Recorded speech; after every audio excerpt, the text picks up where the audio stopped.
right. Welcome to Cloud Native Compass. Thank you for joining me, Mark. For the people who are not familiar with you and your work, can you please tell us who you are, what you're up to, and anything else you wish to share? Yeah, thanks, David, for having me. So my name is Mark Boorshtein. I'm the CTO of Tremolo Security. We are a open source identity management company. So we focus on all things authentication, authorization, identity, automation. I've spent since 2015 working in the cloud native community on Kubernetes, whether it's writing documentation, helping folks out in the Slack channel, contributing to open source projects. So yeah. Awesome. Why don't you tell us a little bit about Tremolo Security and what they do?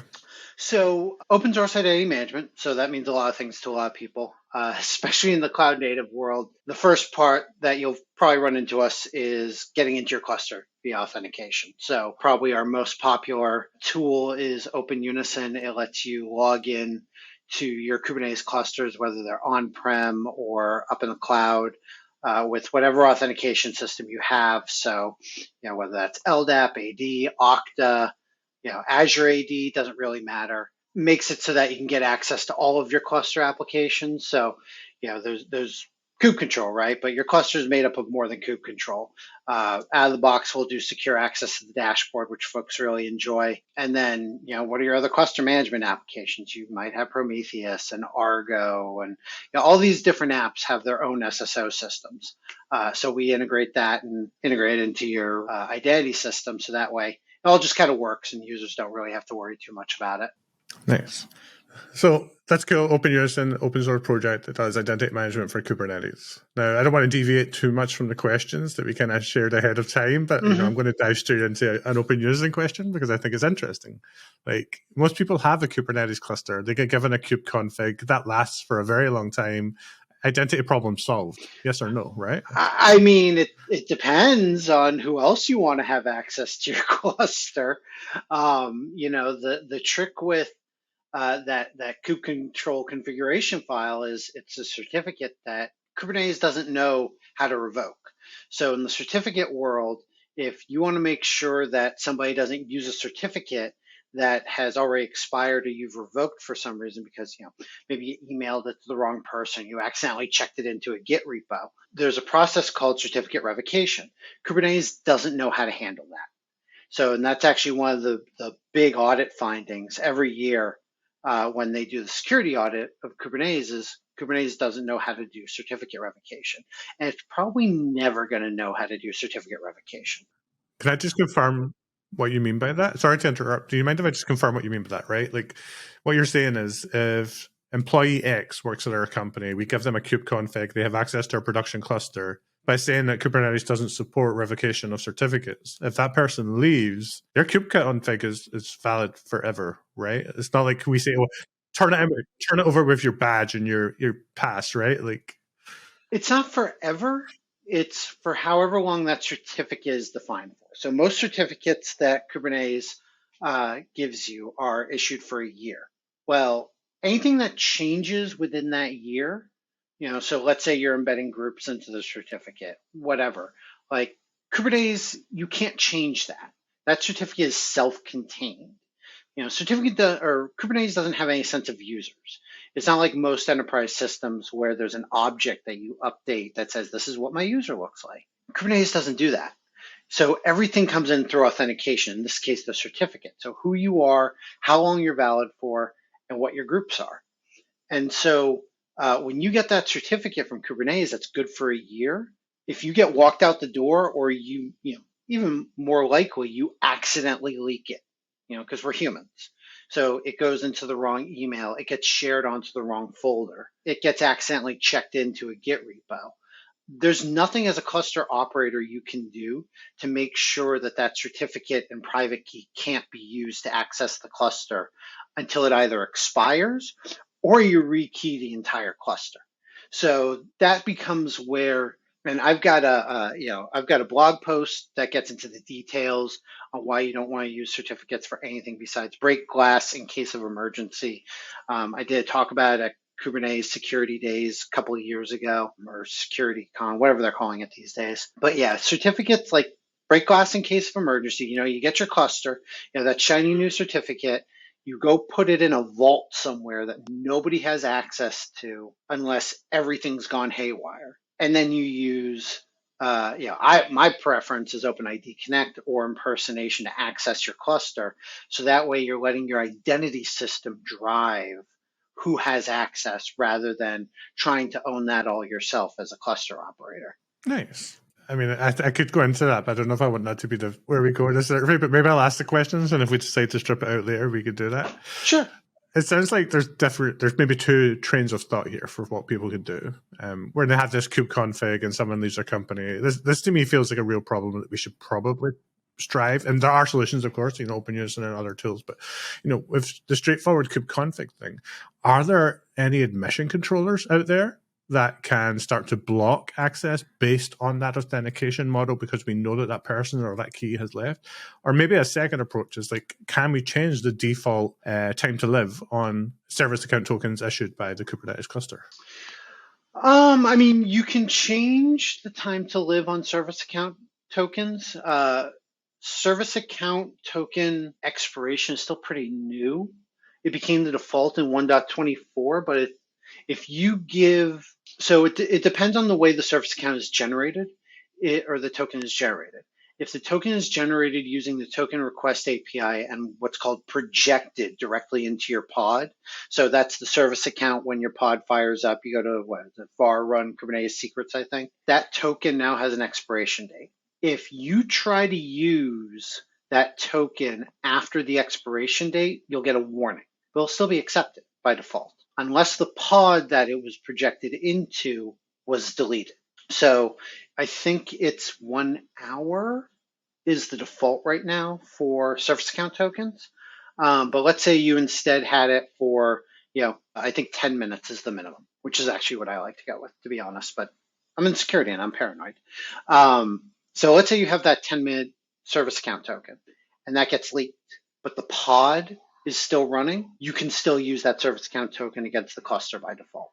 Now that'll eventually change, but because expiring service account tokens, and mind you, I'll also point out, you should never ever use a service account token when talking to your clusters. It was never designed for that. It was always designed for pod identities.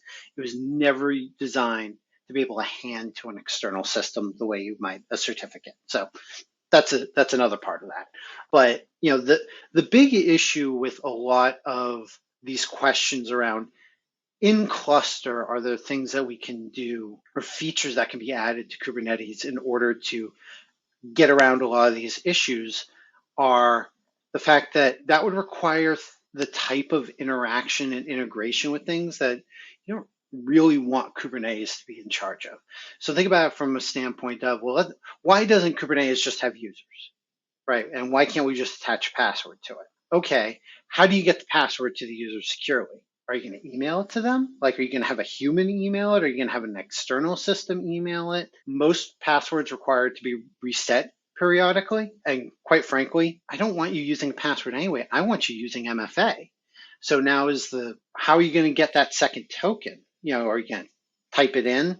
That's phishing susceptible. You want to use a hardware token. Okay, well, that means that needs to be built into kube control. We haven't even gotten to the point. So folks who are used to using, for instance, smart cards to log into infrastructure. So U.S. federal government mandates it. I imagine there are probably more governments as well that mandate it. But that's a standard called PKCS11, being able to talk to that smart card to use that. You can't do that with Kubernetes, and they won't implement it. Like SIGAuth has said, there have been a couple of KEPs open to do it, and it's something that's not, because the thing is that the CA that your cluster uses isn't designed to generate authentication certificates for users. It's meant to generate authentication certificates for kubelets and for other pieces of the infrastructure. So we're trying to use this infrastructure designed for machines with humans, and that interaction is very, very different. And you don't want Kubernetes to have to start owning all those different integration points. Okay, so I think it could be interesting just to confirm a few things there for the audience and actually for myself, because I made a bit of a faux pas there that you kind of corrected me on, but very politely, is that I went straight to service account tokens. But actually, if we're talking about kubelets and API servers and schedulers, they communicate over the API server with X509. Right. But I believe service account tokens are JOTs that are projected Correct. onto pods. Yes. Okay. Correct. Perfect. So yeah, It's complicated. I mean, there's a lot of nuance in there that a lot of people don't, even experts, don't always keep track of.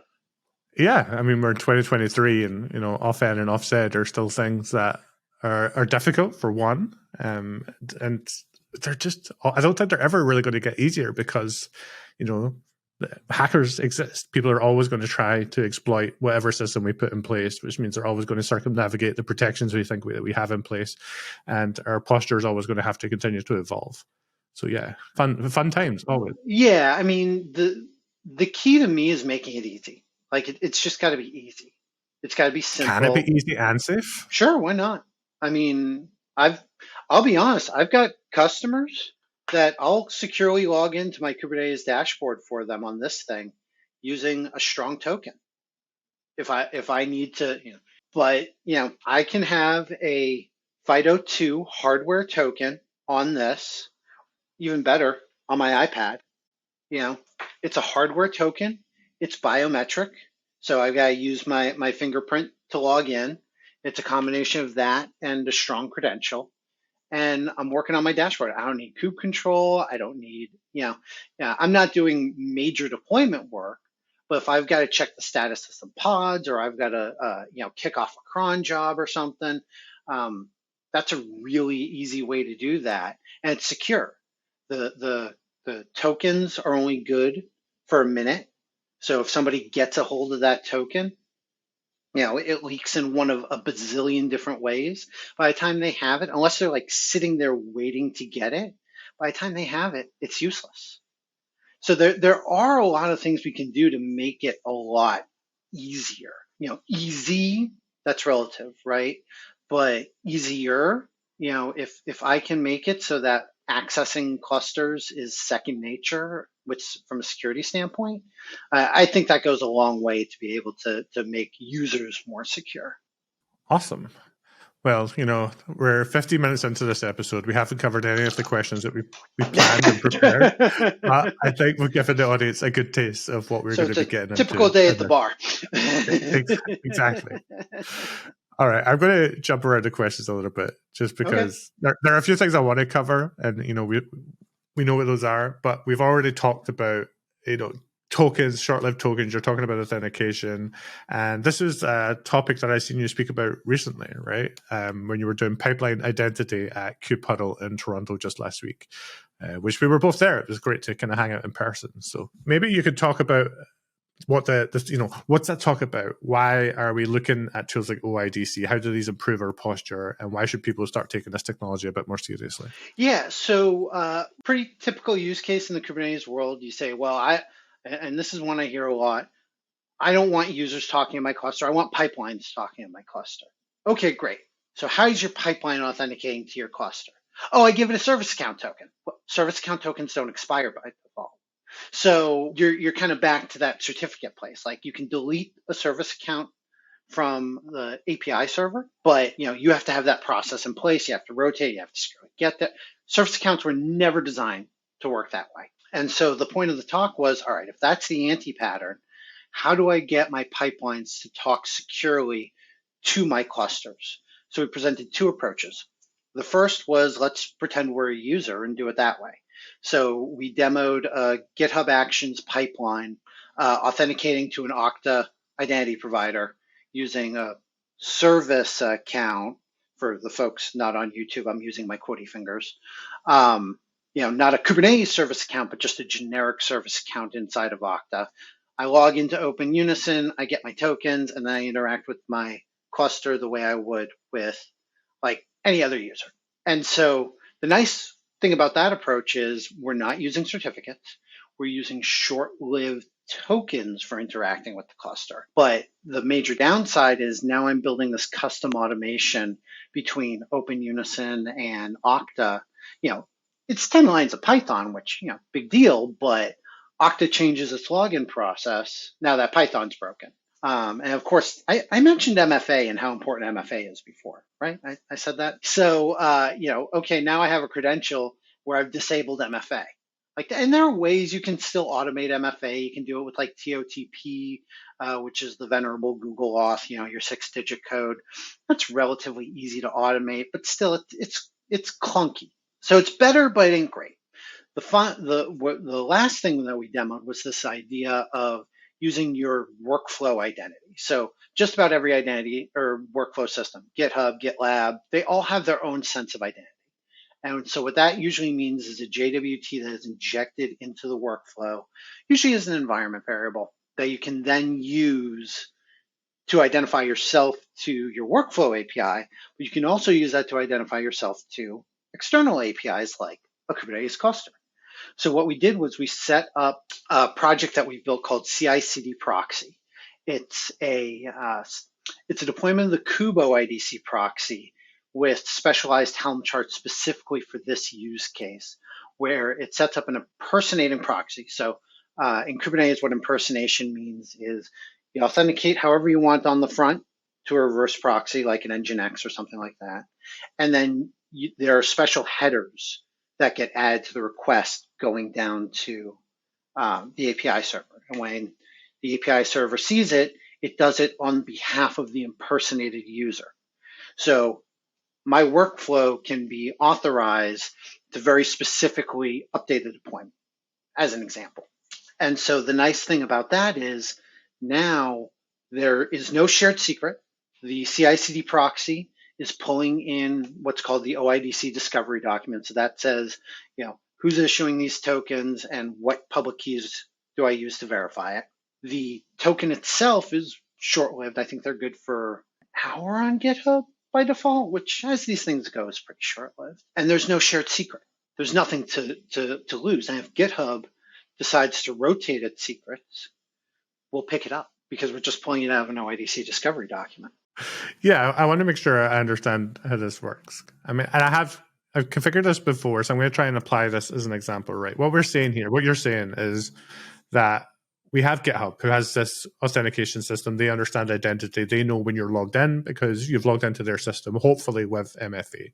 So there's a sense of trust there, right? Now, GitHub published their public keys.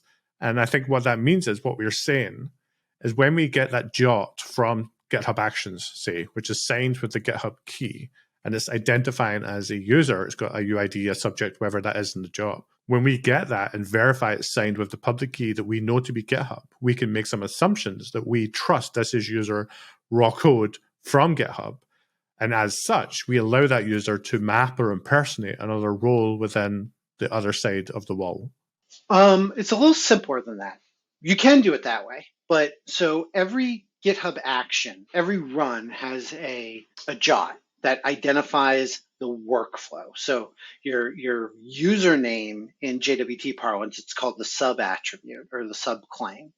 And it's, I forget what it is off the top of my head, but it's like organization / project / repo branch, something like that. But it includes kind of that critical information you would think makes a branch inside of a project unique.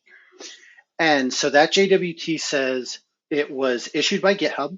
Its audience, and GitHub's unique in that it lets you actually generate a correct audience specific for external systems.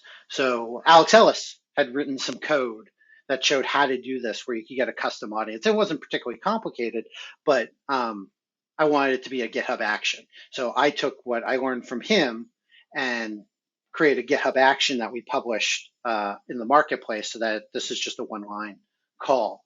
But that action generates a JWT that says, signed by GitHub for your cluster, whatever you said your cluster is called.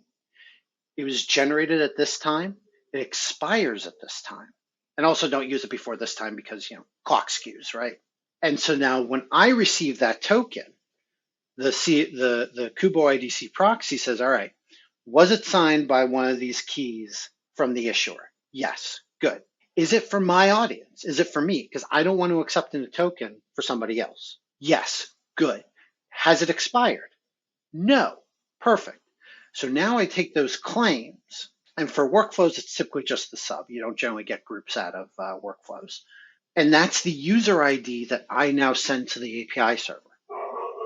So when I generate a deployment patch and I send the request down, that patch HTTP command contains an authorization header, which includes my reverse proxy's identity, because that's the thing doing the impersonation. And then it also includes a header called impersonate-user for my workflow. So, yeah, Tremolo Security / some workflow ref main.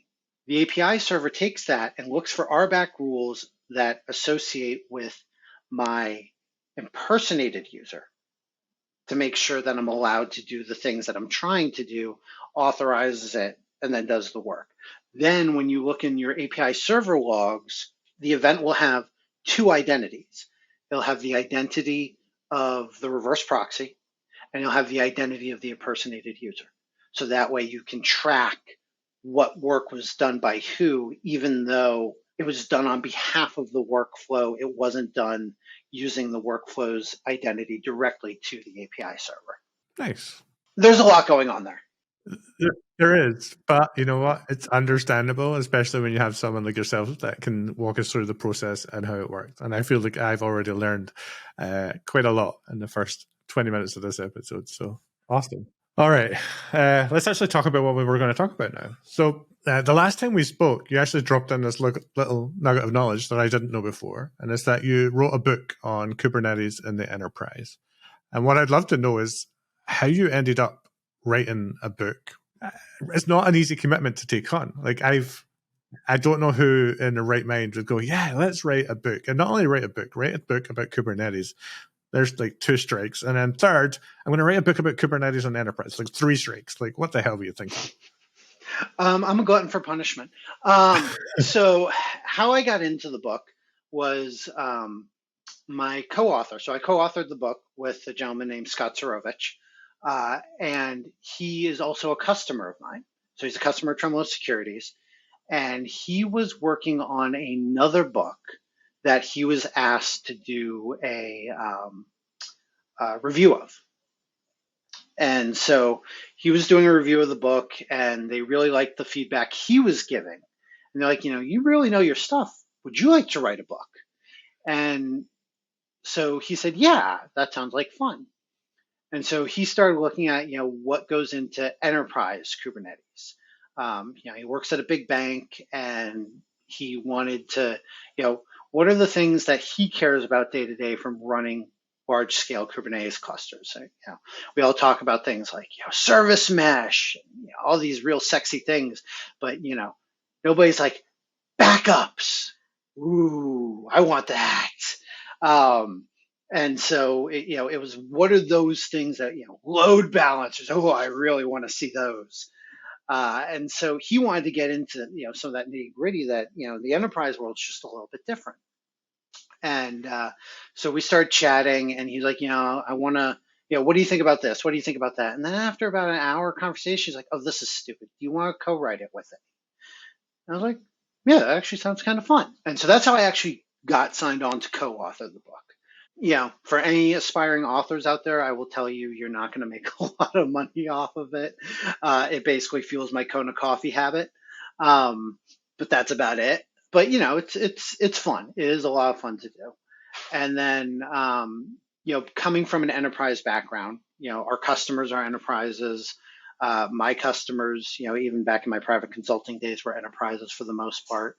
So, we kind of looked around and said, enterprises are a little bit different. They're siloed, right? That's a big thing. You've got a service provider. We always talk about these hyperscalers or these big service providers like, Uber and Spotify and Netflix, and where everything driven is to this one thing, right? It's delivering the video, delivering the food, delivering the person, whatever, right? But like everything drives into that one thing.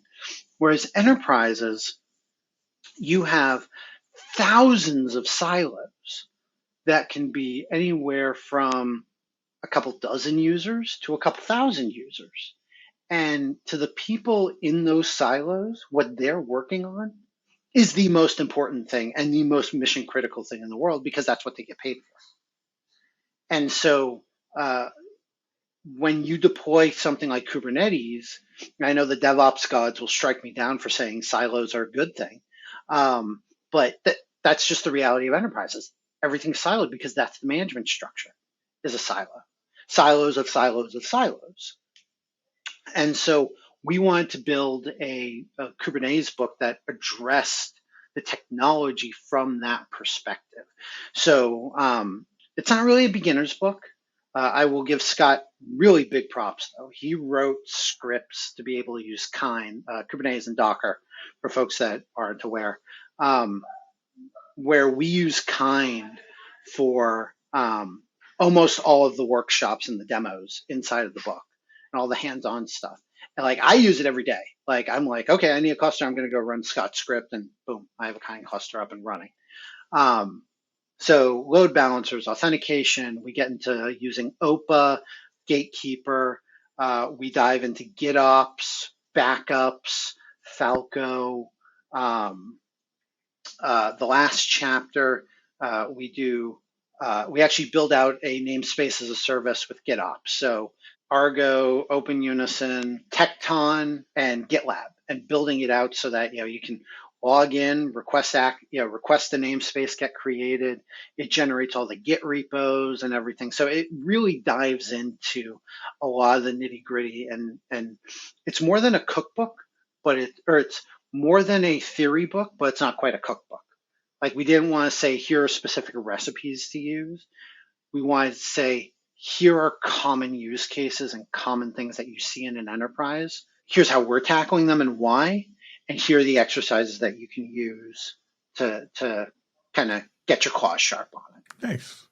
I mean, based on all the things that you've just kind of listed there about what's covered in the book, the topics, and like if we were to draw a Venn diagram for like shit that's important for the enterprise Kubernetes customer, and then shit that's important for your regular Kubernetes, technology company Kubernetes customer, like there, a lot of that is right in the center. Like it's still applicable to people on both sides.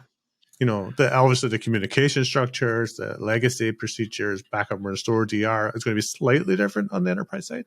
It sounds like there's a lot of value for just anyone who's in this Kubernetes space that still wants to handle GitOps and backups and load balancers. And, those are all nice words to me. I like those words.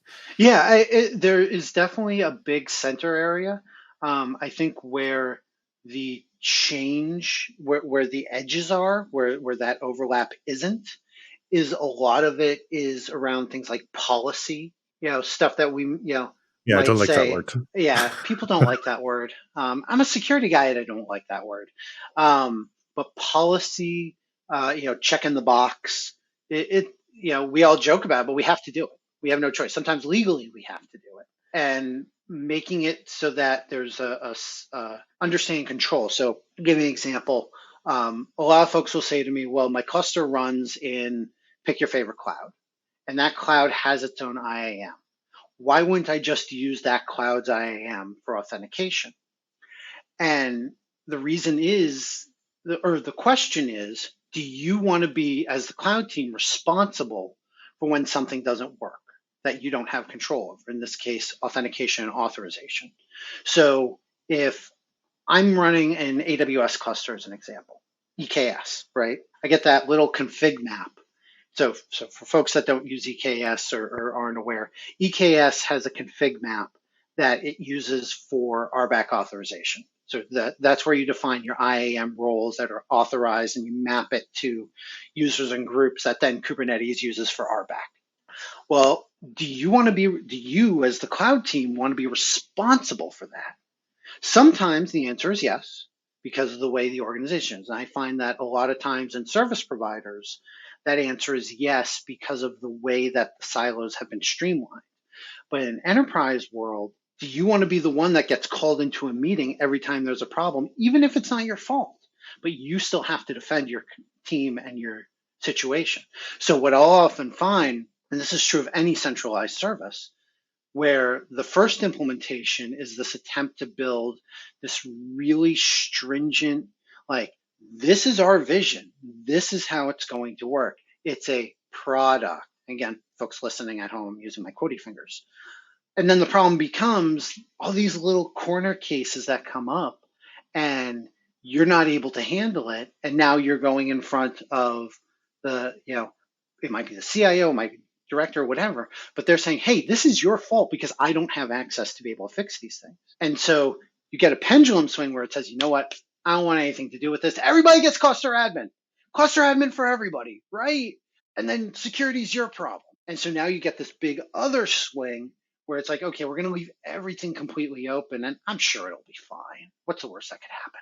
And so that's where, authentication and being able to say, you know what, I'm going to delegate to something that you own so that you can make your own authorization decisions. We'll still enforce the authorization decisions, but you're going to be responsible for making those decisions. And so that's how you then split that particular baby and saying, I'm going to continue to manage and own the cluster operations, but I'm going to allow the people in charge of my customer that's in charge, the users, the app admins, to control who needs and has access and when. And that to me is the big difference between an enterprise implementation and most service provider-based implementations. Awesome. So, we're talking about identity and security and all this fun stuff, right? I've seen a lot of trends, and I'm sure you've seen them too over the last 6 or 7 years with Kubernetes, with service mesh being huge, and then GitOps being huge. And then there was a wee uptake in OPA and policy, but it kind of got railroaded by this security and supply chain, not movement, but huge rock rolling down the hill, Indiana Jones style, to the entire Kubernetes community. Even at KubeCon, you said you spoke at the Security Con. It's got its own day now, but not only did it have its own day, it had the Security Village, but it had even more talks throughout the conference. So it's very hard to get away from what's happening with supply chain security, identity, and policy. And I'm curious, you've been in this a long time. You've seen everything progress and hopefully improve. But how has the landscape evolved over the last 12 months? And what needs to happen over the next 12 months to get us into, quote unquote, a good position? Are we already in a good position? How do you want to tackle that? We're not in a terrible position. We're probably not in a worse position. Automation is always going to be a double-edged sword, right? Because it makes it much easier to do things, which means it makes it easier to do security, but you have to do the security, right? Supply chain specifically, I kind of look at supply chain in two different aspects. Like there's two really important aspects of supply chain security. There's the security of the image, right? How many CVEs, how many known vulnerabilities are in your images? Like you talk to any security expert, the first thing they're going to tell you is most breaches are because of unpatched known vulnerabilities. It's not some, state actor who, figured out how to break into your cluster because there's a team of 1,000 hackers figuring out they bought a vulnerability off of someone that, from 3 years ago that never got patched. And someone said, oh, I can use this. And so that's one that is easy for most people to conceptualize, right? I have an image, I need to keep it updated. How do I do that? And there are lots of great tools for doing that. But the other side of it is it becomes an identity problem. So SigStore is a great example. This is a really interesting technology to me. So what the folks at SigStore did, Chingard, the name of the company, created this project where they said, all right, we're going to do image signing. So that way you know that the image you're running was the one that you built. That's great, right? But what's really interesting about what they did was they said, okay, we're not going to make it about keys anymore. In the past, because we've been doing artifact signing for 30 years? But, if the signature was invalid, we just hit continue and kept going anyway, right? I mean, it had no meaning. So what they did was they said, okay, we're going to make the certificates just a mechanism, but not the important part. So when you sign an image using cosign, you authenticate to the cosign server, the CA, which gives you a temporary certificate, a short-lived or ephemeral, whatever you want to call it. I think it's good for 10 minutes, key pair, that you then use to sign your container. You then also write that information into a transparency log. So what you're validating from a policy level and from a signature level, yes, you do the cryptographic stuff, but really what you're validating is the identity of the signer. It's no longer about the key. The key is inconsequential. It's the identity of the signer that becomes important. So if the identity of the signer is important, then you now have to go back through your infrastructure and make sure that that identity is now valid, right? So let's go back to the GitHub action. That GitHub action generates a JWT. Great. You can use that JWT to get a certificate and sign your image. Who kicked off that action? Was it kicked off by a logged in user? Did somebody commit some code that was part of? Did that person have correct access to that repo? So that's an identity problem. That's not a key problem. Now let's get back to the idea of, okay, I've generated this cert. Think about it from a GitOps standpoint. You're going to have usually two repos, right? You're going to have a code repo and an infrastructure repo. Your code repo runs. You want it to update your infrastructure repo to say, okay, here's the new version of my image. And then you've got to get that infrastructure repo into your cluster. Well, you're going to use something like Argo or Flux, right? But how do you know that all those things that are talking together are doing it with a real identity, a unique identity, that identity that you can trust? And so the supply chain problem now becomes an identity problem, not a key management problem to solve, or at least a big part of it. And then you're increasing the security of your environment now because now everything's talking with these short-lived keys and specific identities. And so everything else comes for the ride. And so going back to where we were talking earlier about, my service account talks to my cluster. If you're using that static service account from outside the cluster, the identities that are generated from anything that gets created by that static service account are now in question because it's much harder to verify.